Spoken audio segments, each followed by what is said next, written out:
JLKM के वरीय उपाध्यक्ष देवेंद्र नाथ महतो ने सिल्ली मूरी गोला सड़क चौड़ीकरण के काम में अनियमितता का आरोप लगाया है। उन्होंने कहा कि ग्राम सभा से अनुमति प्राप्त किए बिना ही भूमि अधिग्रहण किया गया है, जो अधिनियम 2013 के धारा 11, 19, 21 और 37 का उल्लंघन है। इसके अलावा मुआवजा प्रावधान की तफसील और स्थानीय समाचार पत्रों में गजट प्रकाशित भी नहीं किया गया, जो उक्त कार्य में करप्शन को दर्शाता है।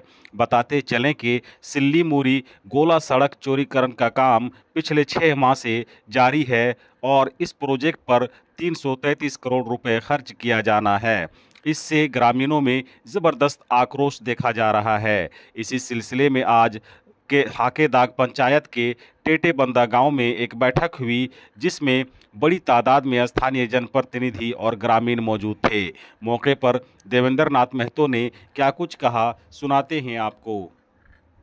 से गोला तक रोड का चौड़ीकरण हो रहा और रोड चौड़ीकरण काम का डिटेल्स का बोर्ड लगी हुई नहीं कि कितना का टेंडर है, कब से कब तक इसका कार्य अवधि है, किस आधार पे काम करना है, इसका एस्टीमेट क्या है, इसका काम करने का क्या क्या नियम है, तरीका है, इसका डिटेल्स बोर्ड कहीं भी लगी हुई नहीं है। तो ग्रामीण के लिखित शिकायत पर आज हम लोग इस काम करने वाले कंपनी का जो एक इंडस्ट्री एरिया है, वहाँ पे हम लोग ने आया कि भाई मैनेजर से बात करेंगे, सक्षम अधिकारी पदाधिकारी से बात करेंगे।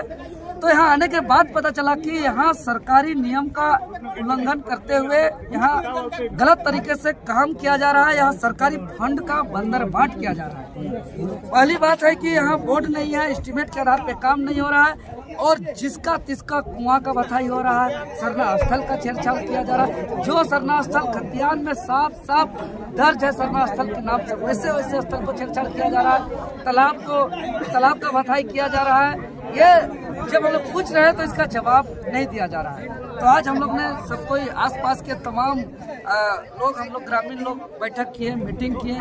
उसके बाद हम लोग आए कंपनी, तो कंपनी पे बहुत सारा नोकझोंक हुआ, तो में हुआ, हड़का जाम हुआ।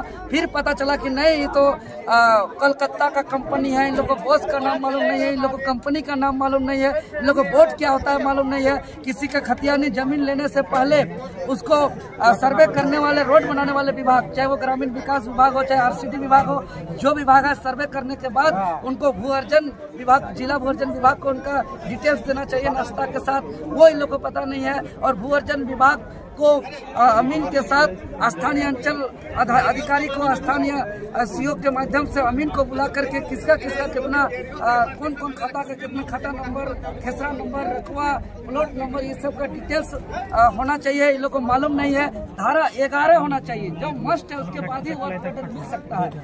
और धारा 11 होने से पहले किसी का खतियानी जमीन सरकार उस पर कोई आक्षेप नहीं कर सकता जब तक धारा 11 नहीं हो। और धारा 11 होने से पहले, इस समय होने के समय, कम से कम 2 स्थानीय समाचार पत्र पर उनका गजट प्रकाशन होना चाहिए, पूरा जमीन का डिटेल्स के साथ। हर एक रैयतों को आधिकारिक रूप से नोटिस देना चाहिए, जो नोटिस भी नहीं दिया गया। मतलब कि यहाँ आंख अंधा बंद करके सरकारी फंड का बंदरबाट करने के लिए, सरकारी नियम का उल्लंघन करते हुए यहाँ काम करके, थुक पालिश चटा करके यहाँ फंड को लूटने का काम किया जा रहा है, जिसका हम लोग विरोध किए।